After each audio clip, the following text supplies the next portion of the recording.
Hello everyone. तो JSSC सहायक आचार्य inter level का बहुत सारा पेपर हम पहले आपको करवा दिए थे। अभी आपके सामने आ गया ग्रेजुएट लेवल वाला पेपर। इसका आंसर की आज ही रिलीज़ हुआ है। तो ये 18 जुलाई, माफ़ कीजिएगा, 18 जुलाई का पेपर है। 2024 भी हम यहाँ पे लगा देते हैं। तो बहुत रीसेंट एग्ज़ाम का आपका पेपर है, आपको बहुत ज़्यादा काम आएगा। अभी आपका जो आने वाला सबसे मेजर एग्ज़ाम है जेएसएससी सीजीएल का री एग्ज़ाम, उसमें बहुत काम आएगा। ठीक है। और क्योंकि ये ग्रेजुएट लेवल ही है इसलिए बहुत ज़्यादा सिमिलरिटी रहेगा। पेपर भी हम देखें, जीएस सेक्शन का जो पेपर है वो बहुत ज़्यादा आपका अच्छा लेवल का है। मतलब अच्छा इन द सेंस कि ना बहुत इजी ना बहुत टफ, बहुत अच्छा ठीक ठाक लेवल पे बनाया गया है। झारखंड जीके में थोड़ा बहुत एक दो क्वेश्चन था जो थोड़ा सा मतलब अनकन्वेंशनल जिसको बोला जा सकता है, तो इससे आपको बहुत अच्छा एग्जामिनर का माइंडसेट समझ में आएगा। दूसरा, सेम क्वेश्चन बहुत हाई चांस है कि रिपीट होगा आपके जेएसएससी सीजीएल में, इसीलिए ज़रूर से ज़रूर ये वीडियो आपको पूरा देखना है। ठीक है। तो ये 18 जुलाई का पेपर है। इसमें हम झारखंड जीके, इंडिया जीके, उसके साथ में आपका साइंस और कंप्यूटर, ये सारा चीज़ यहाँ पर हम आपको सॉल्विंग करवा रहे हैं। मैथ्स बच गया और रीजनिंग बच गया, वो अलग से आएगा। वो मैथ्स वाले सर जो हैं वो अलग से वीडियो डाल देंगे, वो भी एक दो दिन में आ ही जाएगा। ठीक है। अगर आप लोग मैथ्स का कोर्स लेना चाहते हैं, अभी भी मौका है। जेएसएससी मैथ मास्टरमाइंड का कोर्स ले सकते हैं। 20 से 25 दिन में आप इस कोर्स को पढ़ के अच्छा से रिवाइज भी कर सकते हैं। कोर्स कम समय को ध्यान में रखते हुए ही बनाया गया है। साथ में पेपर 2 इंग्लिश का टेस्ट सीरीज़ है जिसमें 8 फुल लेंथ प्रैक्टिस टेस्ट मिलेगा। बहुत ही अच्छा एग्जाम ओरिएंटेड है। इसमें पहला टेस्ट फ्री है तो वो भी आपको लगाना चाहिए। साथ में अभी जो सहायक आचार्य का जो पेपर है ग्रेजुएट लेवल वाला, क्योंकि आप सब ग्रेजुएट का तैयारी कर रहे हैं, तो ग्रेजुएट लेवल वाला वहाँ पे पेपर अपलोडेड है पीडीएफ सेक्शन में। ठीक है। तो इसी टेस्ट सीरीज में जाइएगा फ्री ऑफ कॉस्ट, वहाँ पर आपको टेस्ट पीडीएफ ये वाला सेक्शन खोजिएगा। ऊपर में टेस्ट खोलते ही आपको टेस्ट पीडीएफ का एक सेक्शन मिलेगा, वहाँ पर जाइएगा तो जो पेपर का पीडीएफ है वो वहाँ पे अपलोडेड है, उसको आप जा करके देख सकते हैं, फ्री ऑफ कॉस्ट सॉल्विंग करके देख सकते हैं। उसमें आंसर वगैरह सब दिया हुआ है। ठीक है। उसके साथ में अगर साइंस का कोर्स लेना चाहते हैं तो वो भी अवेलेबल है। और पेपर 3 इंग्लिश जो है test series Hindi plus English दोनों मीडियम में अवेलेबल है। ठीक है। ध्यान रखेंगे जो भी कोर्सेस है वो केवल इंग्लिश मीडियम वाले लोग के लिए है। ठीक है। क्योंकि सारे कोर्सेस इंग्लिश मीडियम में है। डेमो वीडियो सारे कोर्स में अवेलेबल है, तो डेमो वगैरह देख करके अगर आप लेना चाहते हैं तो ले सकते हैं। कूपन कोड ऑफिसर का प्रयोग कर लीजिएगा तो इसमें आपको डिस्काउंट भी बढ़ जाएगा। ठीक है। तो OFFICER ये वाला डिस्काउंट कोड भी आप लगा सकते हैं। कोई भी आपको डाउट है तो व्हाट्सएप कर लीजिएगा 8987921161 पर। इसमें आपको कोर्सेस और टेस्ट सीरीज़ के बारे में जो भी डाउट पूछना है आप पूछ सकते हैं। पेपर का PDF कहाँ मिलेगा, ये भी बहुत लोग पूछेगा भाई। तो एग्ज़ाम क्लस्टर एप्लीकेशन जो है इसका लिंक हम लगा दिए हैं पहले कमेंट में, वहाँ पर से जा करके आप पेपर का PDF भी देख सकते हैं। कहाँ पर? ई बुक वाले सेक्शन में। ठीक है। ई बुक सेक्शन में आपको सिर्फ इस एग्ज़ाम का ही नहीं, इससे पहले और इसके आने वाले जो भी एग्जाम्स होगा उसका भी सारा PDF आपको एक जगह में ई बुक सेक्शन में हम दे देंगे। पेपर 2 इंग्लिश वाला जो पेपर है वो हम बताएंगे कहाँ पे मिलेगा। साथ में अगर आपको दूसरा कोई लैंग्वेज वगैरह का या फिर कोई अदर पेपर चाहिए सब्जेक्ट वगैरह का, तो आप मैसेज कर सकते हैं व्हाट्सएप पे 8987921161। अगर अवेलेबल होगा तो आपको वहाँ पर सेंड कर दिया जाएगा, अगर अवेलेबल नहीं होगा तब फिर कोई उपाय नहीं है। ठीक। चलिए यहाँ से करना शुरू करते हैं हम लोग पेपर। इसमें बहुत ज़्यादा क्वेश्चन है नहीं तो जल्दी ही हो जाएगा, क्योंकि बहुत बड़ा सेक्शन इसमें मैथ रीजनिंग वाले का है। ठीक है। टोटल 100 है जिसमें से लगभग हमको लग रहा है 40 क्वेश्चन मैथ रीजनिंग का ही होगा। तो बचा यहाँ पर झारखंड जीके से शुभ आरंभ करते हैं। आप लोगों का favourite section Jharkhand state open board, जैसे ओपन स्कूलिंग होता है तो उसके लिए एक ओपन बोर्ड बना था, वो कब रजिस्टर हुआ था, वो कब बना था और रजिस्टर हुआ था? तो इसका जवाब है 2001 में ये बना और रजिस्टर हुआ था। इसका लोकेशन है रांची में। ठीक। इससे ज़्यादा इसके बारे में कोई चीज़ जानने का ज़रूरत नहीं। तो अगर आपको नहीं पता था तो इसको अपना कॉपी में नोट डाउन आराम से कर लीजिएगा। अगला सवाल क्या पूछ रहा है? चाईबासा, पोड़ाहाट और जगन्नाथपुर। ठीक है। तो ये कहाँ, ये कौन से जगह का सब डिवीज़न है? तो चाईबासा देखते हुए आपके दिमाग में घंटी बजना चाहिए कि पश्चिमी सिंहभूम का बात हो रहा है, वेस्ट सिंहभूम का बात हो रहा है। चाईबासा से डायरेक्ट आप रिलेट कर सकते थे, कोई बड़ा तोप सवाल नहीं है। ठीक। अगला क्या है? जो रिलीजियस मूवमेंट इनिशिएट हुआ था जतरा उरांव द्वारा, उरांव लोगों में 1914 में। ठीक है। तो उसका नाम क्या था उस मूवमेंट का? तो उसका नाम क्या था? ताना भगत मूवमेंट, ताना भगत आंदोलन के बारे में बात हो रहा है। जतरा उरांव देखते हुए आपको डायरेक्ट वहाँ पे रिलेट करना चाहिए था। बहुत ही हलवा वाला क्वेश्चन है ये सब। झारखंड जी के जो लोग रटते हैं उनके लिए कोई बड़ा बात नहीं, इसलिए कुछ एक्स्ट्रा बात हम आपको नहीं बता रहे। पद्म भूषण जीतने वाले शैलेश कुमार बंदोपाध्याय जो हैं वो कौन से राज्य से आते हैं? ये भी बहुत ईजी क्वेश्चन है। झारखंड से आते हैं। तो झारखंड से आते हैं। इनको पद्म भूषण मिला था कब? 2010 में। ये जरूर याद रखिएगा 2010 में। और ये गांधीवादी व्यक्ति थे। ठीक है। तो गांधीवादी व्यक्ति थे और खादी से रिलेट कीजिएगा। खादी रिलेटेड कोई सवाल होगा तो आपको इनका नाम पहले चमकना चाहिए दिमाग में, ठीक है। तो इससे क्या है, हम आपको क्या समझा रहे हैं यहाँ पर कि एग्जामिनर का माइंडसेट को ध्यान में रखिए कि एग्जामिनर किस तरफ जा रहा है। आप यहाँ पर देखें कि पद्मा भूषण, जो पद्मा अवार्ड्स जीतने वाले लोग हैं झारखंड से, उनके तरफ एग्जामिनर का झुकाव है। तो आप बोर्ड को देखिए, ठीक है। जेएसएससी वही बोर्ड है, एग्जाम एजेंसी चाहे जो रहे, तो इसीलिए ध्यान रखिएगा कि जो पद्मा अवार्ड्स जीते हैं झारखंड से जो लोग, उस पर ध्यान रखिएगा। देखिए अगला क्वेश्चन क्या आया, फिर से खादी का क्वेश्चन। खादी एग्जीबिशन जो रांची में ओपन हुआ था वो कब हुआ था? तो 1926 में हुआ था। ये क्वेश्चन जेएसएससी सहायक आचार्य इंटर लेवल में पहले आ चुका है, ठीक है। इसमें पूछा क्या था कि किनके प्रेजेंस में हुआ था ये खादी एग्जीबिशन? तो श्री राजेंद्र प्रसाद जो हमारे पहले प्रेसिडेंट रहे थे, उनके प्रेजेंस में हुआ था, और वहाँ पे लोकल में आर्य समाज का हॉल था, उसमें हुआ था। तो ये लोकेशन भी आपको याद रखना है। राजेंद्र प्रसाद याद रखेंगे और 1926 याद रखेंगे, साथ में रांची भी याद रखेंगे, ठीक है। तो खादी एग्जीबिशन के बारे में ये सब बात आपको बहुत अच्छा से याद होना चाहिए। साथ में एक चीज़ और याद रखिएगा कि यहाँ पर कुछ ताना भगत लोग भी मौजूद रहे थे, ठीक। ये भी याद रखिएगा, एक एक्स्ट्रा पॉइंटर आपके हम यहाँ पर फीड कर दिए, ठीक। अगला क्या है, ये क्वेश्चन भी शायद रिपीटेड है। झारखंड में मलुडा वाटरफॉल, ठीक है। मलुडा वाटरफॉल ये कहाँ पर आपको मिलेगा? तो ये आपको मिलेगा जलप्रपात चतरा में, ठीक है। तो ये भी कॉमन क्वेश्चन है, ये रिपीटेड क्वेश्चन है, बहुत बार रिपीट किया है। जंगल महल के नाम से किस राज्य को जाना जाता था? तो जंगल से जैसे ही आप रिलेट करेंगे जंगल महल, आपको यहाँ झारखंड याद आना चाहिए। वैसे एक चीज़ याद रखेंगे, इसी सेम नाम से वेस्ट बंगाल के कुछ एरियाज़ को भी जाना जाता है। तो अगर वेस्ट बंगाल ऑप्शन में होता तो थोड़ा कन्फ्यूजिंग हो जाता, लेकिन जंगल से आप रिलेट करके डायरेक्ट झारखंड तक पहुँच सकते थे, ठीक। अगला क्या है, 1956 में कौन सा डिस्ट्रिक्ट बना था? बेसिकली यही पूछ रहा है, तो ये इसका आंसर धनबाद हो जाएगा, ठीक। अगला क्या है, इसमें से कौन झारखंड राज्य का एक डिवीजन नहीं है? देखिए जो फॉन्ट है ना, ये ठीक से आपको शायद दिख नहीं रहा होगा, तो वीडियो का एक तो क्वालिटी बढ़ा लीजिए, पहला बात। दूसरा बात ये कि भाई वहीं से ऐसा ही सप्लाई ही में ही कमी है, जेएसएससी की तरफ से ही ऐसा ख़राब टाइप का मिला है, तो इसमें हमारा कोई गलती नहीं है। इसीलिए हम पीडीएफ अपलोड किए हुए हैं, ऐप में जाकर आप दोबारा से आप देख सकते हैं। तो कौन सा डिवीज़न नहीं है झारखंड का? कोडरमा कोई डिवीज़न नहीं है, कोडरमा बस एक डिस्ट्रिक्ट है नॉर्थर्न साइड में, ठीक है। नॉर्थ छोटा नागपुर डिवीज़न के अंदर कोडरमा आता है, कोडरमा अपने आप में कोई डिवीज़न नहीं है, तो ये आपका आंसर हो जाएगा। बाकी संथाल परगना भी बहुत ज़्यादा न्यूज़ में चला है, तो इसके बारे में ध्यान रखिएगा, ठीक है। चलिए अगला क्या है, गढ़वा यूनियन बोर्ड, ठीक है। ये जो बना था ये विलेज एडमिनिस्ट्रेशन एक्ट, ठीक है, यानी कि ग्राम प्रशासन अधिनियम के तहत बना था। ये ग्राम प्रशासन अधिनियम कौन से साल का है? तो ये 1922 का है। ग्राम प्रशासन अधिनियम के तहत गढ़वा यूनियन बोर्ड बना था। थोड़ा सा अलग टाइप का सवाल हो गया। अगला क्या है, हाईएस्ट पीक, सबसे ऊंची चोटी झारखंड की, 10 बार हजारों बार ये सवाल पूछा हुआ है। पारसनाथ जो है ये सबसे ऊंचा हो जाएगा। ऊंचाई है आपका 1365 मीटर, आपको याद रखना है। साथ में गढ़वा में मौजूद है आपका ये जो पहला ऑप्शन आपको दिख रहा है ना, ये, ठीक है। तो ये गुलगुल पथ हिल्स, गुलगुल पथ जो हिल है ये गढ़वा में आपको पड़ता है। 1164 मीटर लगभग इसका ऊंचाई है, और ये दूसरा सबसे ऊंचा चोटी है झारखंड में। ये वेरी वेरी इंपॉर्टेंट है। हम बोले एग्जामिनर का माइंडसेट को आपको समझना है कि एग्जामिनर किस तरफ झुक रहा है, उसका झुकाव किस तरफ है। तो ये चीज़ आप ध्यान रखिएगा कि गुलगुल पथ हिल्स, इसके बारे में भी जानकारी ये जुटा लीजिए। अगर आपके पास नहीं है नोट्स में अवश्य डालिएगा, ये सवाल आ सकता है, ठीक। अगला क्या है, खांडोली पार्क, पार्क के ऊपर बहुत सारा क्वेश्चन आया है, तो पार्क बढ़िया से देख करके जाएंगे। खांडोली पार्क आपको कहाँ मिलेगा? तो ये आपको गिरिडीह में मिलेगा, ठीक।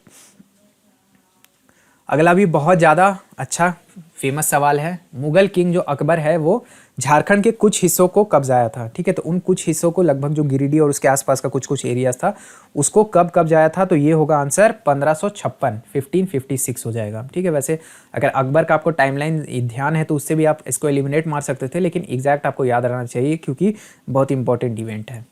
अगला क्या है, देखिए फिर से पारसनाथ के ऊपर ही क्वेश्चन आया है।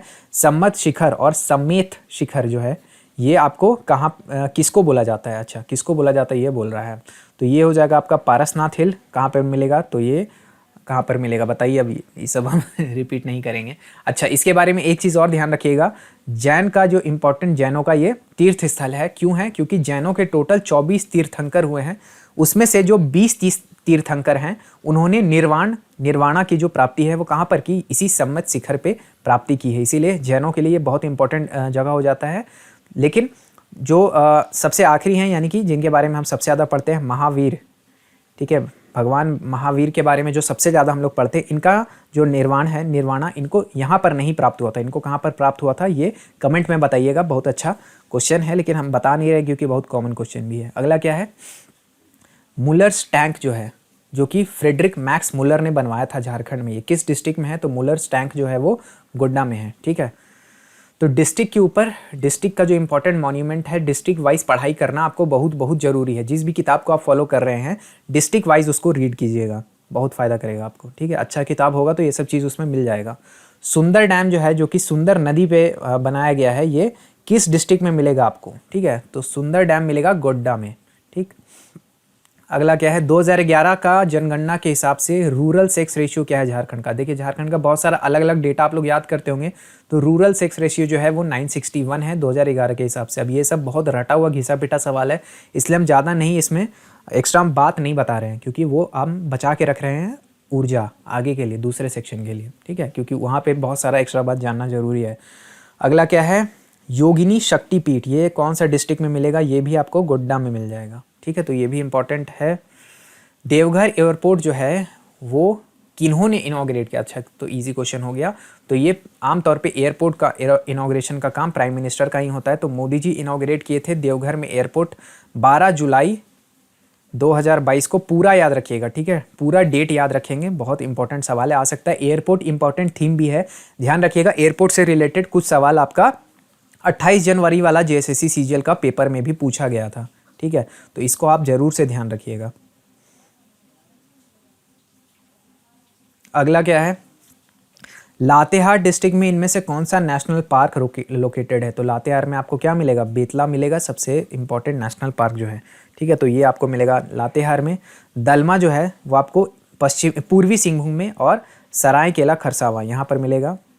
लावालौंग नेशनल पार्क जो है वो, नेशनल पार्क तो वैसे नहीं है, लेकिन चलिए जो भी है वो आपको चतरा में मिलेगा। तो ये सब ध्यान रखिएगा। ये भी घिसा पेटा सवाल है, 10 बार 50 बार पूछ दिया है। टोटल फॉरेस्ट एरिया जो है झारखंड स्टेट का, थोड़ा थोड़ा डेटा में वेरिएशन कहीं कहीं पे आपको मिल सकता है, लेकिन 23,000 इतना तो कहीं इससे आसपास कोई ऑप्शन नहीं डाला, तो यही हो जाएगा आपका आंसर। परसेंटेज वाइज 29.62% है लगभग, कभी 62 कभी 64 भी देखने के लिए मिल सकता है। तो 29.6 इतना आप याद रखिएगा तो काम आपका बन जाएगा। परसेंटेज में इतना और डायरेक्ट में एब्सोल्यूट टर्म में इतना है।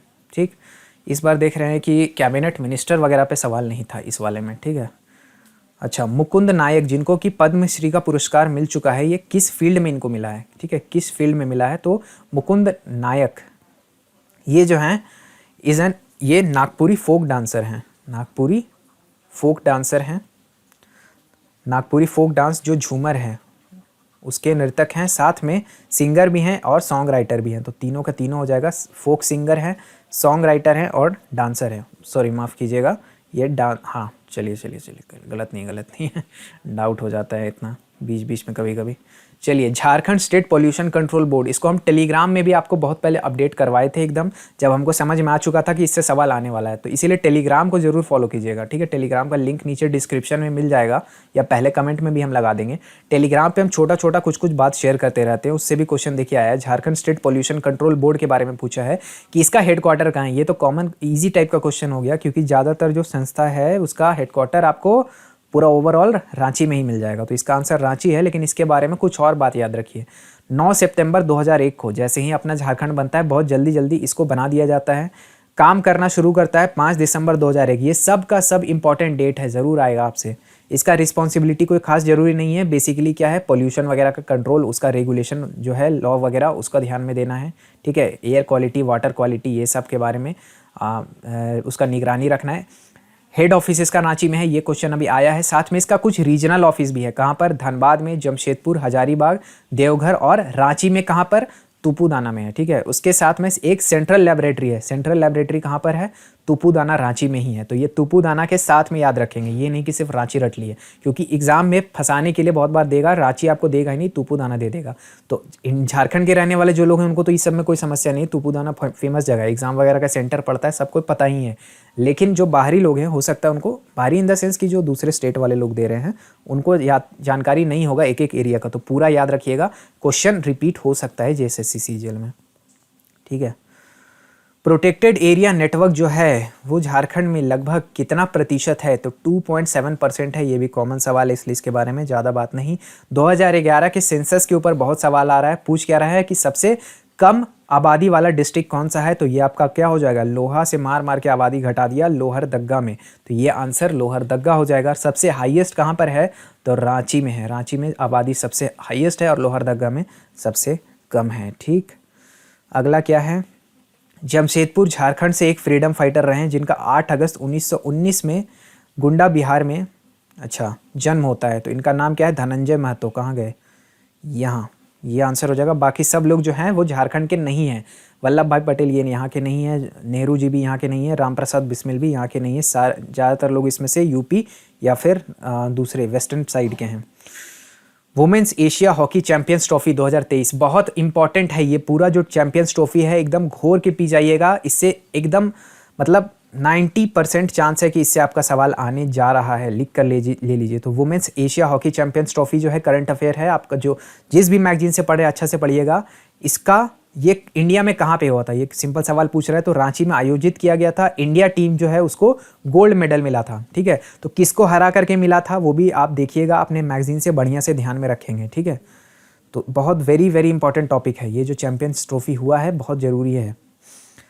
अगला क्या है, विश्व यूनानी दिवस कब मनाया जाता है। ठीक है, हिंदी में भी पढ़ देते, नहीं तो हिंदी वाला लोग बोलेगा हमसे क्या दुश्मनी है। दुश्मनी कुछ नहीं है, बस हम इंग्लिश में कंफर्टेबल हैं।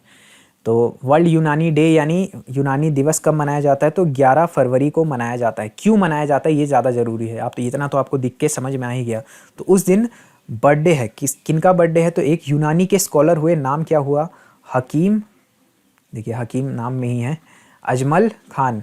तो हकीम अजमल खान ये बहुत बड़े स्कॉलर थे यूनानी के। ठीक है, यूनानी पद्धति से जो इलाज होता है उसके बहुत बड़े स्कॉलर हैं हकीम अजमल खान, उन्हीं का बर्थडे है, तो इनके रूप में मनाया जाता है। तो इनका नाम आपको ध्यान में रखना है। हो सकता है अगर क्वेश्चन थोड़ा अच्छा वाला पूछने का मन करेगा तो हो सकता है ये वाला पूछा जा सकता है।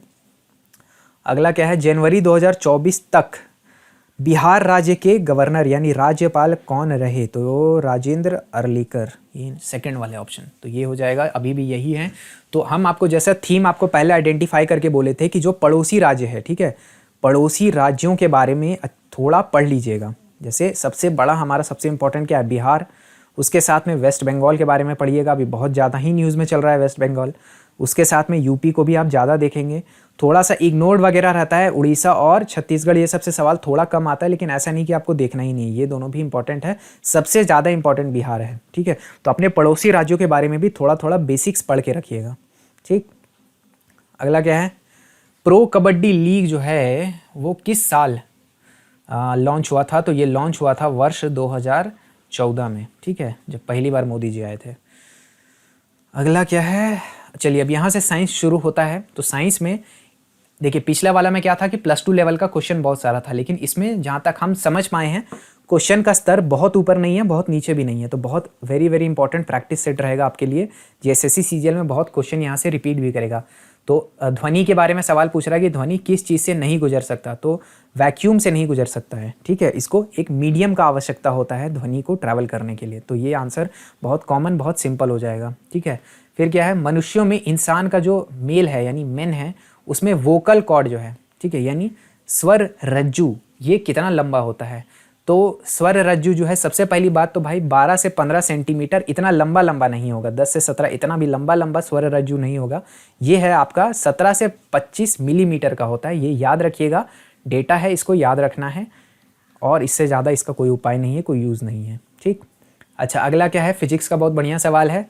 फ्रिक्शन जो है वो यानी कि घर्षण जिसको हिंदी में बोलते हैं, अगर किसी सरफेस पे, मान लीजिए ये एक सतह है, इस सतह पे हमको फ्रिक्शन यानी घर्षण बढ़ाना है, तो हम क्या कर सकते हैं, क्या हम इस सतह को रफ बना लेंगे यानी खुरदुरा बना लेंगे तो क्या फ्रिक्शन बढ़ जाएगा, बिल्कुल बढ़ जाएगा। क्या हम इसका एरिया बढ़ाएंगे या घटाएंगे तो इससे फ्रिक्शन में कोई फ़र्क पड़ेगा या नहीं पड़ेगा, तो जवाब है बिल्कुल नहीं पड़ेगा। ठीक है, क्योंकि फ्रिक्शन का एक फॉर्मूला होता है, फॉर्मूला क्या होता है, म्यू टाइम्स एन। एन तो हो गया आपका नॉर्मल, इसको आपसे इग्नोर कीजिए। जो म्यू है इसको क्या बोलते हैं, इसको बोलते हैं कोएफिशिएंट ऑफ फ्रिक्शन। गलती से भी अभी स्किप नहीं कीजिएगा वीडियो, बहुत इंपॉर्टेंट पॉइंट बोल रहे हैं, ये सब आएगा आपका एग्जाम में। तो कोएफिशिएंट ऑफ फ्रिक्शन जो है म्यू, जिसको दिखा रहे हैं, यू नहीं बोलने का, गलती नहीं करेंगे गवार के जैसा, म्यू बोलेंगे इसको। म्यू जो है वो किस चीज़ पे डिपेंड करता है, तो ये आपका रफनेस ऑफ सरफेस, केवल उस पर डिपेंड करेगा। इसको सरफेस एरिया से कोई मतलब नहीं है, तो एरिया ज़्यादा हो या कम हो, फ्रिक्शन उस पर डिपेंड नहीं करता। तो ऐसे भी एग्जाम में आपसे सवाल जरूर पूछेगा कि फ्रिक्शन जो है वो आपका सरफेस एरिया पे डिपेंड करता है कि नहीं करता, तो आपका जवाब होगा डिपेंड नहीं करता। ठीक है, ये याद रखिएगा, कॉपी में लिखिएगा। फ्रिक्शन को सरफेस एरिया का यानी कि सतह के एरिया का क्षेत्रफल से कोई लेना देना नहीं है। ठीक, चलिए अगला क्या है, वेव नंबर का यूनिट क्या है। वेव नंबर का यूनिट पूछ रहा है, ध्यान रखेंगे यूनिट है, एसआई यूनिट नहीं पूछ रहा, दोनों में फर्क होता है। एसआई यूनिट नहीं है, केवल यूनिट पूछ रहा है। वेव नंबर होता क्या है, ठीक है, तो वेव नंबर होगा क्या, number of wavelength per unit of distance. ठीक है, ये होगा आपका वेव नंबर। वेव नंबर जो है number of wavelength per unit of distance, तो नंबर ऑफ वेवलेंथ यानी 1 2 3 4 5, इसका कोई यूनिट तो है नहीं, तो ये ऊपर में यूनिटलेस है। और नीचे में क्या होगा, डिस्टेंस का यूनिट क्या है, मीटर भी हो सकता है, सेंटीमीटर भी हो सकता है, किलोमीटर भी हो सकता है, एंगस्ट्रम भी हो सकता है, कुछ भी हो सकता है। लेंथ का कोई भी यूनिट नीचे में हो सकता है। तो क्या होगा, बेसिकली मीटर इनवर्स या फिर सेंटीमीटर इनवर्स या फिर किलोमीटर इनवर्स या फिर एंगस्ट्रम इनवर्स, कोई भी लेंथ का यूनिट का इनवर्स कर दीजिए, ये वेव नंबर का यूनिट हो जाता है। और अगर वेव नंबर का ऐसा यूनिट पूछे तो क्या होगा, केवल मीटर इनवर्स, क्योंकि मीटर जो है वो लेंथ का ऐसा यूनिट है। तो आंसर आपका क्या हो जाएगा, reciprocal of metres and reciprocal of centimetre both. सबसे फिटिंग ऑप्शन यही है, तो ऑप्शन नंबर 4 आपका हो जाएगा। ठीक, अगला क्या, ओडोमीटर। देखिए ये सारा जो थीम हम बताए हैं वहाँ से पूछ रहा है, ओडोमीटर का इस्तेमाल किस में किया जाता है, तो गाड़ियाँ कितना लंबा चला आपका, स्कूटी में आपका बाइक वगैरह में लगा हुआ होगा कि 4580 किलोमीटर चल गिला, तो ये जो मीटर रहता है ना कि इतना किलोमीटर चला, इसी ये जो मेजर कर रहा है इसी को बोलते हैं ओडोमीटर। तो ये बेसिकली क्या है, a device used to measure the distance moved by vehicle, यानी गाड़ी टोटल कितना डिस्टेंस मूव किया उसको मेजर करने वाले को ओडोमीटर कहते हैं। ठीक है, और जो स्पीड को मेजर करता है उसको स्पीडोमीटर कहते हैं। ठीक है, इनमें से किस जंतु में, किस जीव में मनुष्यों की तरह पेयर ऑफ लंग होता है, यानी एक ठो फेफड़ा नहीं 2 ठो फेफड़ा होता है, तो किस में होता है जी, तो मेंढकवा में होता है, फ्रॉग में। ठीक है, फाड़ उड़ के देखे होंगे अगर आप लोग तो शायद मालूम होगा। अगला क्या है, इसमें से कौन सा रेस्पिरेटरी सिस्टम यानी कि श्वसन तंत्र का पार्ट है, तो श्वसन तंत्र का जो पार्ट है वो कौन है, फेरिंग्स है। ठीक है, तो फेरिंग्स है जो आपका श्वसन तंत्र का पार्ट है, जो गला से यहाँ पे उतरता है, तो ये वाला जो पोर्शन है ये फेरिंग्स होता है। ऑर्टा या ऑर्टा जो है ये क्या है, सर्कुलेटरी सिस्टम का पार्ट है। यूरेथ्रा एक्सक्रेटरी सिस्टम का पार्ट है। और बाइल डक्ट जो है वो पाचन तंत्र यानी डाइजेस्टिव सिस्टम का पार्ट है। तो सब के बारे में जानकारी रखिएगा तो अच्छा रहेगा। सभी मनुष्यों में क्रोमोजोम होता है, वो कितने पेयर का होता है, तो पेयर ऑफ क्रोमोजोम पूछ रहा है, तो टोटल 23 पेयर होता है। ठीक है, 23 पेयर ऑफ क्रोमोजोम होता है, जिसमें से एक होगा आपका सेक्स क्रोमोजोम और बाकी नॉर्मल क्रोमोजोम होता है। तो 23 पेयर का मतलब कभी कभी नंबर भी पूछता है, तो 23 को 2 से गुना करेंगे तो 46 हो जाएगा। तो टोटल 46 क्रोमोजोम होता है, जिसमें से पेयर निकालेंगे तो 23 का पेयर बनेगा। ठीक, क्रोमोजोम को डिस्कवर करने वाले व्यक्ति का क्या नाम है, तो वॉल्टर फ्लेमिंग इनका नाम है, ये भी आप याद रखेंगे। ठीक, अगला क्या है, एग्रीकल्चर रिलेटेड क्वेश्चन बहुत पूछा है। एग्रीकल्चर एक इंपॉर्टेंट थीम है, हम जब थीम अपडेट किए थे उस वीडियो में हम डाल चुके हैं, तो एग्रीकल्चर बढ़िया से पढ़ के जाएंगे। ठीक है, एग्रीकल्चर में बैक्टीरिया का प्रयोग किया जाता है सॉइल का फर्टिलिटी बढ़ाने के लिए, क्योंकि वो किस चीज़ का फिक्सिंग करता है बैक्टीरिया, तो बैक्टीरिया जो है वो मैच का फिक्सिंग नहीं, क्रिकेट का फिक्सिंग नहीं, वो करता है नाइट्रोजन का फिक्सिंग करता है। कुछ नाइट्रोजन फिक्सिंग बैक्टीरिया के हम नाम यहाँ पे लिख दिए हैं। सबसे फेमस है जो एनसीईआरटी में भी मेंशन है वो है राइजोबियम, उसके साथ में एजोस्पिरिलियम। ठीक है, टंग ट्विस्टर जैसा नाम होता है इस सब का, इसको ध्यान रखिएगा क्योंकि ये आपको डायरेक्ट यहाँ पर नाम दे करके पूछ सकता है कि ये किस तरह का बैक्टीरिया है। ठीक, तो ये नाइट्रोजन फिक्सिंग बैक्टीरिया है, जिससे जो मिट्टी है उसका उपजाऊपन बढ़ाया जाता है। ठीक है, उससे उपजाऊपन बढ़ जाता है क्योंकि ये नाइट्रोजन फिक्सिंग करता है, यानी कि एटमॉस्फेयर में जो नाइट्रोजन है उसको मिट्टी में डालने का हेल्प करता है। ठीक, अगला देखिए, फिर बैक्टीरिया के ऊपर पूछ रहा है कि कर्ड यानी कि दही बनने के लिए, कर्ड फॉर्मेशन में इसमें से कौन सा बैक्टीरिया मददगार होता है। बहुत कॉमन क्वेश्चन हो गया। लैक्टोबैसिलस बैक्टीरिया जो है इसके दही बनने में यानी कि दही जमाने में मदद करता है। ठीक है, ये आपके डाइजेस्टिव सिस्टम में भी मौजूद होता है और ये एक गुड बैक्टीरिया है, यानी कि पाचन वगैरह में हेल्प करता है। आपके शरीर में इसका अच्छा योगदान है, पॉजिटिव योगदान है। ठीक, अगला क्या है, इसमें से क्या स्टार्च को माल्टोज में बदलता है? देखिए एंजाइम्स और हार्मोन्स, बहुत बहुत इंपॉर्टेंट टॉपिक है। एक क्वेश्चन ऑलमोस्ट फिक्स मानिए दोनों में से किसी एक से ज़रूर पूछेगा। एंजाइम हार्मोन बढ़िया से देख करके जाइएगा। नोट्स जो हम प्रोवाइड किए हैं कोर्स में, उसमें इसके बारे में एक्स्ट्रा बहुत सारा पॉइंटर ऐड किए हैं। तो कोर्स में जो लोग फॉलो कर रहे हैं, नोट्स को बढ़िया से देख करके जाइएगा। बहुत अच्छा चीज़ आपको वहाँ पर मिलेगा, ठीक है, जो कि आपको नॉर्मल किताब उताब में ईजिली नहीं मिलता है। तो स्टार्च को माल्टोज में बदलने का काम जो करता है वो कौन करता है भाई? अमाइलेज करता है। अमाइलेज का क्या काम होता है? स्टार्च को सिंपल शुगर में जैसे कि माल्टोज में बदल देने का काम ये अमाइलेज करेगा। बाइल का क्या काम होता है? बाइल डक्ट से जो निकलता है, बाइल का काम होता है जब फैट जो चर्बी आता है उसको इमल्सीफाई करता है, ठीक है, इमल्सिफिकेशन ऑफ फैट इसका काम करता है ताकि अच्छा से घुल मिल करके इजीली उसको पचाया जा सके। लाइपेज का क्या काम होता है? फैटी एसिड को ग्लिसरॉल फैट को फैटी एसिड और ग्लिसरॉल में बदलने का काम लाइपेज करता है, ठीक है। तो ये सब इंपॉर्टेंट है, इसको ध्यान में रखिएगा। बहुत बार रिपीट कर रहा है, खासकर अमाइलेज बहुत ज़्यादा रिपीट कर रहा है, तो हमको कोई आश्चर्य नहीं होगा कि अमाइलेज से रिलेटेड कोई सवाल हूबहू आपका जेएसएससी सीजीएल में आ जाए, इसीलिए ध्यान में रखिएगा। और हाँ, पेपर होगा नहीं होगा इसके ऊपर भी बहुत लोग वरीड है। देखिए अभी तक जितना समझ में आ रहा है कि शायद हो जाएगा, ठीक है, शायद ही बोल सकते हैं। झारखंड में तो आप लोग देख ही लिए क्या क्या करना पड़ता है, आंदोलन तक करना पड़ जाता है। अच्छा खैर, अगला सवाल देखिए यहाँ पर क्या है, एटॉमिक नंबर 56 ये किसका है? तो एटॉमिक नंबर 56 बेरियम का है। अगर आपको याद था तो ठीक है, नहीं था तो भुंजा खाइए, और क्या कर सकते हैं, क्योंकि ये सवाल रटने वाले ही हैं। अब इसमें कोई लॉजिक नहीं है, किसी भी तरीक़ा से आप इसको एलिमिनेट भी नहीं कर सकते थे, क्योंकि कोई भी इजी टाइप का एलिमिनेट जहाँ पर आपको नहीं मिल रहा है, ठीक है। तो पूरा आपको अगर याद था तो ठीक है। और आमतौर पे लोग 20 तक, बहुत से बहुत कोई धुरंधर होगा 30 तक, अरे बहुते कोई धुरंधर होगा तो 50 तक याद किया होगा, ठीक है। तो मे बी 50 तक जो याद किया होगा वो थोड़ा बहुत एलिमिनेट कर पाएगा, अदरवाइज ये सब थेथर टाइप का सवाल है, तो इसको आप इग्नोर कर सकते थे। अगर आपको याद नहीं है तो कोई दिक्कत नहीं है, सारा सवाल बनाना नहीं है। हालांकि क्या बोलिएगा, पीजीटी का पेपर देख के तो लग रहा है कि सारा बनाना पड़ेगा अगर आप जनरल कैटेगरी से हैं तो। खैर क्या बोलिएगा, आंदोलन में आना नहीं है। अगला क्या है, सेमीकंडक्टर। इसमें से कौन एक सेमीकंडक्टर है? तो आंसर हो जाएगा सिलिकॉन। सिलिकॉन एक सेमीकंडक्टर है, बहुत कॉमन और इजी और हलवा वाला क्वेश्चन हो गया अभी तक। सिलिकॉन, अगर ऑप्शन में जर्मेनियम रहेगा तो वो भी सेमीकंडक्टर में ही आता है, ठीक है। अगला क्या है, ट्रॉपिकल रेन फॉरेस्ट जो है वो कहाँ पर पाया जाता है? भारत में। तो भारत में ये हो गया भारत का आपका रफ मैप, ठीक है, इधर ऐसे ऐसे और फिर इधर ये वाला, ये हो गया भारत का रफ मैप। यहाँ पर नीचे में कहीं पर आपका इक्वेटर है, यानी भूमध्य रेखा। तो इक्वेटर के आसपास ही आपको क्या मिलेगा? इक्वेटर से नज़दीक वाला जो एरिया होता है, यानी इक्वेटर से लेके 23 साढ़े 23 वाले के बीच में, ये यहाँ पर आपको ट्रॉपिकल फॉरेस्ट मिल सकता है। भारत में कहाँ पर मिलता है? तो ये जो वेस्टर्न घाट का इलाका है, ठीक है, ये वाला, यहाँ इधर कर रहे थे, देखिए ये वाला जो इलाका है, यहाँ पर आपको ट्रॉपिकल रेन फॉरेस्ट मिलेगा। बहुत ही बायोडाइवर्सिटी के मामले में, यानी जैव विविधता के मामले में रिच एरिया है। तो आपसे कभी भी पूछे कि बायोडाइवर्सिटी के मामले में रिच एरिया कौन सा है, तो ट्रॉपिकल रेन फॉरेस्ट जहाँ पर मिलता है, यानी कि वेस्टर्न घाट, ठीक है, भारत का वेस्टर्न घाट वहाँ पर आपको मिलेगा। तो यहाँ पर वेस्टर्न घाट ही इसका आंसर हो जाएगा, ठीक है। साथ में जो आइलैंड वगैरह है, अंडमान वाला आइलैंड, वहाँ पर भी अच्छा खासा बायोडाइवर्सिटी है, लेकिन इसके कंपेरिजन में थोड़ा कमी है। अगला क्या है, इसमें से कौन सा जो न्यूट्रिएंट है वो पानी के थ्रू मिलता है? तो पानी के थ्रू मिनरल वाटर पीते हैं ना जी आप लोग, क्यों पीते हैं? क्योंकि पानी के थ्रू अच्छा उसका ट्रांसपोर्टेशन हो सकता है। तो मिनरल इसका आंसर हो जाएगा। पानी के थ्रू मिनरल्स मिलता है हमको, जैसे कि आयरन एक मिनरल है, जैसे कि कैल्शियम एक मिनरल है, एट्सेट्रा एट्सेट्रा, ठीक है।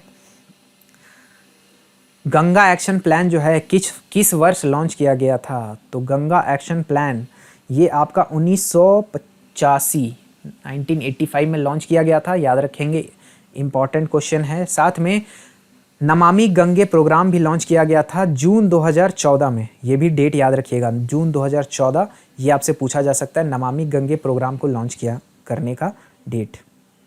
अगला क्या है, जब ठंडक बढ़ जाता है, कंडीशन जो है वो हार्श हो जाता है, ठीक है, यानी कठोर हो जाता है कंडीशन। जब ठंड वगैरह बढ़ जाता है तो जीव जंतु हैं वो क्या करते हैं? क्या वो अडेप्टेशन करते हैं यानी भागना, वहाँ से जब भागना होगा तब क्या करेंगे, तो वहाँ से भागने की जो क्रिया है उसको माइग्रेशन कहते हैं। जैसे कि आप देखे होंगे झारखंड में क्या आता है, साइबेरियन पक्षी आ जाता है। तो साइबेरियन पक्षी जब साइबेरिया, जो कि रशिया के, रूस के उत्तर का इलाका है जहाँ पर ठंडक बहुत बढ़ती है, तो ये साइबेरियन पक्षी भारत में आ जाते हैं। ठीक है, तो ये जब भारत में आते हैं इस प्रक्रिया को क्या बोलते हैं, इसको बोलते हैं माइग्रेशन, या हिंदी में इसको क्या बोलेंगे, तो इसको कहेंगे प्रवास। ठीक है, तो ये पक्षियों का प्रवास होता है। पक्षी ही नहीं, जानवर भी कर सकते हैं, लेकिन आमतौर पे आप पक्षियों को देखेंगे सबसे लंबी दूरी तय करते हैं प्रवास के लिए। साथ में एक बटरफ्लाई होता है, नाम क्या है इसका, मोनार्क बटरफ्लाई, ये भी बहुत फेमस है प्रवास के लिए, यानी कि माइग्रेशन करने के लिए। तो इसका माइग्रेशन आंसर हो जाएगा। अडेप्टेशन क्या है, कि अडेप्ट कर लिए, यानी कि आप अपने ही जीवन काल में किसी चीज़ को, मान लीजिए ठंडक बहुत पड़ रहा था, तो अपने ही जीवन काल में कोई जानवर है जो कि समझ गया कि अगर हम पत्तियों के बीच में जाकर के छुप जाएंगे तो हमको ठंड कम लगेगा, तो ये हो गया अडेप्टेशन। जेनेटिक म्यूटेशन क्या हुआ, कि जो डीएनए का जीन्स है, जो जीन्स है, इसी में कुछ ऐसा चेंज आया, जैसे मान लीजिए कि कोई हिरन है, पेड़ अगर मान लीजिए लंबा ऊंचाई का पत्ता वो नहीं खा पा रहा था, तो अलग अलग जनरेशन में एक कोई ऐसा हिरन होगा जिसमें म्यूटेशन हुआ, उसका जो गर्दन है ये थोड़ा लंबा हो गया और वो इजीली इसको खा पाया। तो ये जो थोड़ा सा लंबा हुआ, इसी को बोलते हैं म्यूटेशन, जेनेटिक म्यूटेशन। जब जीन में कुछ चेंजेस आके उसमें फिजिकल या कोई केमिकल असर दिखता है उसके शरीर में, इसको बोलते हैं जेनेटिक म्यूटेशन। इंसुलेशन का मतलब क्या होगा, कि अगर कोई ऑब्जेक्ट है उसके आसपास में अगर आप कोई लेयर लगा देते हैं, जैसे आप देखे होंगे कि पोलर बेयर के चमड़ी के अंदर, आप देखे क्या होंगे, मतलब आप पढ़े होंगे कि पोलर बेयर के चमड़ी के नीचे क्या है, चर्बी का एक लेयर, एक परत होता है। उस परत, क्योंकि चर्बी जो है, ये फैट जो है वो इंसुलेट कर देता है, उसके अंदर के जो गर्मी है उसको बाहर नहीं आने देता, क्योंकि ये बैड कंडक्टर ऑफ हीट है, बैड कंडक्टर ऑफ हीट है, इसीलिए इंसुलेशन इसको बोलते हैं। तो इसके बारे में भी आपको पता होना चाहिए, ऐसे पता होगा ही। कॉटन बॉल जो है, यानी कि ये होता है ना जी, ऐसे ऐसे उगल रहता है, तो ये जो कॉटन बॉल ही होता क्या असल में, तो ये कॉटन बॉल असल में कॉटन का फ्रूट होता है। फ्रूट लिख रहे थे देहाती जैसा, फ्रूट होता है, फ्रूट। अगला क्या है, फाइबर से जो यार्न बनाते हैं, ठीक है, यानी धागा बनाने का जो प्रोसेस होता है उसको क्या कहेंगे, उसको कहेंगे फाइबर से स्पिनिंग। ठीक है, स्पिनिंग का प्रोसेस बोलेंगे। ग्रेन को स्टॉक से जो अलग किया जाता है, यानी कि दानों को डंठल से जब अलग किया जाता है, उस प्रोसेस को क्या बोलते हैं, तो उसको बोलते हैं थ्रेशिंग। ठीक, ये सब डायरेक्ट एनसीईआरटी से उठाया हुआ क्वेश्चन है। यहाँ से देखिए मैथ्स रीजनिंग शुरू हो रहा है, ये अपने मैथ्स वाले सर करवाएंगे, लेकिन अभी वीडियो ख़त्म नहीं हुआ है दोस्त, अभी बाकी है, खेल थोड़ा सा बाकी है। कंप्यूटर भी देखते हुए जाएंगे आप लोग, ठीक है, कंप्यूटर में और बहुत क्या बोले, मतलब दिमाग झन्नाने वाला क्वेश्चन है कंप्यूटर में। ये सब कैसे, मतलब नॉर्मल बच्चा लोग कैसे बनाएगा, मेरे समझ से परे है। ठीक है, पहला क्वेश्चन तो देखिए कोई खास नहीं है, OOP इसका फुल फॉर्म पूछ रहा है, तो ऑब्जेक्ट ओरिएंटेड प्रोग्रामिंग इसका ये फुल फॉर्म होता है। तो ये कॉमन क्वेश्चन हो गया, ये कोई बड़ा बात नहीं है। इसका कुछ एग्जाम्पल जो है, ऑब्जेक्ट ओरिएंटेड प्रोग्रामिंग लैंग्वेज का एग्जाम्पल क्या है, सबसे फेमस एग्जाम्पल जावा है, या बहुत लोग बोलेगा कि C++ भी है, तो दोनों याद रखेंगे, जावा और C++। सी आगे में 2 को प्लस दे दिए, ये हो गया C++। ठीक है, तो ये 2 फेमस एग्जाम्पल है ऑब्जेक्ट ओरिएंटेड प्रोग्रामिंग लैंग्वेज का। अगला क्या है, ब्रूट फोर्स अटैक। ये क्या होता है ब्रूट फोर्स अटैक, तो इसको हम आपको बेसिक समझाते हैं। मान लीजिए आपका दोस्त है, उसका पासवर्ड है कुछ, मान लीजिए उसका पासवर्ड है 1 2 3 4, आप जानना चाहते हैं कि इसका पासवर्ड क्या है, तो आप गेस करना शुरू करेंगे कि आप पहले 1 1 1 1, फिर आप डालेंगे 1 1 1 2, फिर आप डालेंगे 1 1 1 3, ऐसे ऐसे करके बहुत देर तक आप डालते रहेंगे, तो एक टाइम जरूर ऐसा आएगा कि आप 1 2 3 4 डाल देंगे और इसका अकाउंट लॉगिन हो जाएगा। तो ये आप ट्रायल एंड एरर कर करके जो पहुंच गए, इसी को बोलते हैं ब्रूट फोर्स अटैक, यानी कि उसको आपका पासवर्ड, आपका डिटेल्स मालूम नहीं है, लेकिन बार बार आप कोशिश करते रहता है। तो an attempt to gain unauthorised access to a system by trying by many possible password, यानी जितना भी पासवर्ड पॉसिबल है सारा ट्राई करके अगर आप पहुंचेंगे तो उसको ब्रूट फोर्स अटैक कहते हैं। ठीक है, ये ऑप्शन नंबर 3 इसका आंसर हो जाएगा। ठीक है, बाकी ये यहाँ पर अंग्रेजी हिंदी में क्या लिखा हुआ है उससे फ़र्क नहीं पड़ता है, आप जो कॉन्सेप्ट है उसको समझिएगा, जो हम आपको एग्जाम्पल से समझाए, तो अच्छा से आपको समझ में आएगा, रटने वाला चीज़ नहीं है ये सब। अगला क्या है, अब देखिए लीफो अप्रोच से इसमें से क्या सा, अब हम लोग इंजीनियर आदमी, हम लोग के लिए रोज़मर्रा का बात है, लेकिन नॉर्मल लोग के लिए हमको समझ नहीं आता कि कैसे होगा। तो लीफो अप्रोच जो है, डाटा स्ट्रक्चर जब पढ़िएगा, अगर आप लोग, पता नहीं कौन किसको डाटा स्ट्रक्चर पढ़ा रहा है भाई JSSC के लिए, लेकिन अगर लीफो अप्रोच का बात करें तो जो आखिरी में डाले वो पहले निकलेगा। ये काम कहाँ होता है, एक स्टैक में होता है। स्टैक में जो आखिरी इसमें हम किताब भरेंगे उसी किताब को हम पहले निकालते हैं। तो ये लीफो यानी last in first out approach जो है ये आपका स्टैक में होता है। अब स्टैक का होता है, इसका क्या यूज़ है, क्या मिसयूज़ है, ये सब पढ़ाना हमारे स्कोप के बाहर है, क्योंकि ये जेएसएससी में तो ऐसा कुछ होता नहीं था भाई। फिर क्यू होता है, क्यू यानी कि लाइन में खड़े हैं, आप खड़े हैं, आपके आगे खड़ा है कोई और उसके आगे कोई खड़ा है, तो जो पहले क्यू में घुसा था यानी ये पहला व्यक्ति जो घुसा था वही सबसे पहले बाहर भी निकलेगा। इसको बोलते हैं फीफो यानी first in first out approach. ठीक है, ये फीफो अप्रोच होता है, तो इसको हम बोलेंगे क्यू। ठीक है, तो क्यू में यूज़ होता है फीफो। अगला क्या है, इसमें से कौन सा नेटवर्क टोपोलॉजी वैसे हम लिखवाए थे इंपॉर्टेंट टॉपिक में। इसमें क्या है, फॉल्ट टॉलरेंस अच्छा होता है लेकिन बहुत ज़्यादा केबलिंग का ज़रूरत होता है। तो ये आपका कॉमन कैरेक्टरिस्टिक किसका बोला जा रहा है, मेश टोपोलॉजी का। मेश टोपोलॉजी में क्या होता है, ये नोड है, ये नोड है, ये नोड है और मान लीजिए ये नोड है, तो सारा नोड जो होगा ना वो आपस में कनेक्टेड होगा। ठीक है, कोई भी नोड ऐसा नहीं होगा जो कि कनेक्टेड ना हो, तो सब नोड को आपस में कनेक्ट कर देंगे।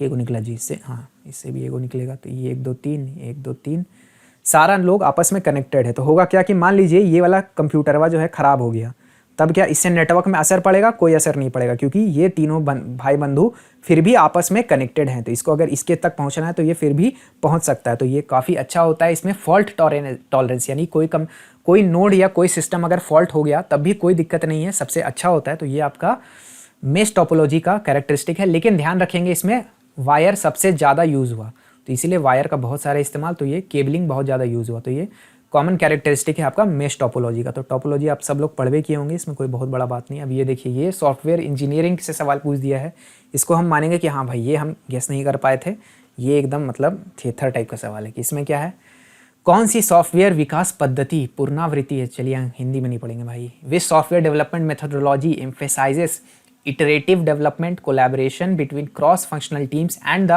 flexibility to adapt to changing requirements। ये है एजाइल सॉफ्टवेयर डेवलपमेंट फ्रेमवर्क को ये बोलते हैं। अब इसका डेफिनेशन है, डेफिनेशन लिखा हुआ है, इसको आप रटिए। लेकिन हमको लगता नहीं है कि इस तरह का थेथर क्वेश्चन जेएसएससी सीजीएल में देगा, क्योंकि एकदम एक होता है कि ये सिलेबस है, ठीक है, एक होता है कि सिलेबस से हल्का सा बाहर निकल गए, फ्लेक्सिबल हो गए। अभी हो गया सिलेबस था यहाँ पर इंडिया में और क्वेश्चन पूछ दिए हैं जापान का, तो ये बहुत दूर होया आपके सिलेबस से। हमको नहीं लगता कि इस तरह का थेथर वाला क्वेश्चन देने का गलती करेगा, लेकिन फिर भी याद करने के लिए ये आप याद रख सकते हैं डेफिनेशन। अगला क्या है, अगला फिर वही है ऑब्जेक्ट ओरिएंटेड प्रोग्रामिंग में अगर आप एक क्लास का इंस्टांस बनाते हैं तो उसको क्या बोलते हैं, इंस्टांटिएशन बोलते हैं, इंस्टांटिएशन बोलते हैं। अगर आप लोग डेफिनेशन रटने के शौकीन हैं तो रट लीजिए। अगेन हमको नहीं लगता कि इस तरह का क्वेश्चन आपके जेएसएससी सीजीएल में आने वाला है। अगला क्या है, इसमें से कौन से प्रोग्रामिंग लैंग्वेज का प्रयोग किया जाता है वेब पेज में इंटरएक्टिविटी डालने के लिए। इंटरएक्टिविटी ये कीवर्ड है, तो इंटरएक्टिविटी यानी कि आप इंटरैक्ट कर सके वेब पेज से, वेबसाइट के अंदर इंटरैक्ट कर सके। जैसे कि आप एक बटन दबाए, यहाँ पे एक वीडियो प्ले होने लग गया, फिर एक बटन दबाए तो वीडियो बंद हो गया, बीच में पॉज हो गया। आप एक बटन दबाए तो लाइक हो गया, लाइक का एनिमेशन आया, जैसे अभी आप इस वीडियो को लाइक कीजिएगा तब भी वैसा होगा। तो ये सब काम किसके मदद से किया जाता है, तो ये जावास्क्रिप्ट के मदद से किया जाता है। अगर आप अपने ब्राउज़र में जावास्क्रिप्ट बंद कर देंगे तो इंटरएक्टिविटी जो होता है वो बहुत कम हो जाएगा, बहुत सारा वेबसाइट आपका चलेगा ही नहीं बिना जावास्क्रिप्ट पे। ठीक है, तो जावास्क्रिप्ट इसका आंसर है। अगला क्या है, इनमें से कौन सा प्रोग्रामिंग लैंग्वेज जो है वेब डेवलपमेंट में बहुत बार यूज़ किया जाता है, क्योंकि ये बहुत सिंपल है, इसको एक्वायर करना आसान है और बहुत रीडेबल है। अब इसका आंसर गलत है, ठीक है, जो आंसर दिया हुआ है आंसर पाइथन केवल नहीं होगा, क्योंकि जो ये क्राइटेरिया बोल रहा है कि वेब डेवलपमेंट में इस्तेमाल होना चाहिए, तो भाई जावास्क्रिप्ट भी तो होता है, हम तो पूरा का पूरा वेब डेवलपमेंट इसी में किए हैं। ठीक है, सिंपल होता है, जावास्क्रिप्ट भी सिंपल है, पाइथन भी सिंपल है, पीएचपी भी सिंपल है। अब वेब डेवलपमेंट पाइथन में भी कर सकते हैं, पीएचपी में भी, जावास्क्रिप्ट में भी, सब में कर सकते हैं। ईज ऑफ एक्विजिशन ये कोई बात नहीं हुआ भाई, तीनों का तीनों। रीडेबल भी है, रीडेबल कौन कितना अच्छा है इसका कोई फिक्स क्राइटेरिया तो होता नहीं है, इसीलिए तीनों का तीनों इसमें सही बैठ रहा है। ये एक फालतू क्वेश्चन हो गया, इसका एक फिक्स आंसर आप नहीं दे सकते हैं। तीनों का तीनों अच्छा प्रोग्रामिंग लैंग्वेज है, वेब डेवलपमेंट में इस्तेमाल तीनों का हो सकता है। ठीक, अगला क्या है, प्रोग्रामिंग लैंग्वेज में अगर मान लीजिए आपको ये देखना है कि दो वैल्यू अनइक्वल है, ये चेक करना है कि जैसे मान लीजिए इफ़ x और y इक्वल नहीं है, तो सिंपल भाषा में आप कैसे लिखते हैं, नॉट इक्वल टू का साइन ऐसे इक्वल टू लिख के काट देते हैं। लेकिन प्रोग्रामिंग में इसी को लिखना तो कैसे लिखेगा, ऐसे एक्सक्लेमेशन का साइन लगाएगा, फिर इक्वल टू देगा और फिर वाई लिखेगा। तो ये जो काम किया ना, एक्सक्लेमेशन और इक्वल टू, इसी को प्रोग्रामिंग की भाषा में क्या बोलते हैं, नॉट इक्वल टू। तो इसको अपना कॉपी में नोट कर लीजिएगा, ठीक है। तो आंसर कौन सा हो जाएगा, सेकंड वाला आपका आंसर हो जाएगा, ठीक है। तो प्रोग्रामिंग लैंग्वेज हम बोले थे कि थोड़ा सा जा करके पढ़िएगा, हालांकि आपकी सिलेबस में डायरेक्ट मेंशन नहीं है, तो कायदे से आप कोई क्लेम करने के लिए जाएगा तो इसको आउट ऑफ सिलेबस क्लेम कर सकता है, लेकिन उतना क्लेम कितना सुना जाता है आप लोग देखे ही हैं, इसीलिए पढ़ लीजिए तो फ़ायदा रहेगा। प्रोग्रामिंग लैंग्वेज थोड़ा सा अच्छा से जा करके पढ़िएगा कहीं से, ठीक है। आखिरी सवाल क्या है, ऑपरेटिंग सिस्टम का मेन पर्पस इसमें से क्या है। तो हार्डवेयर रिसोर्सेज को मैनेज करना और यूज़र इंटरफेस देना, ठीक है।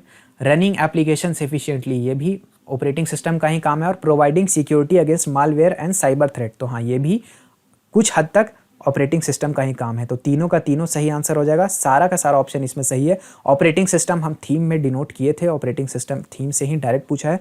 बहुत सारा सवाल थीम पे था, कुछ सवाल इस एग्ज़ाम में हमको ऐसा प्रतीत हुआ कि थोड़ा सा थीम के बाहर गया, थोड़ा सा थीम से बाहर क्या, सिलेबस के ही बाहर चला गया, PYQ के ही बाहर चला गया। तो थोड़ा सा कंप्यूटर में कष्ट देने का कोशिश इस पेपर में हुआ है, ठीक है।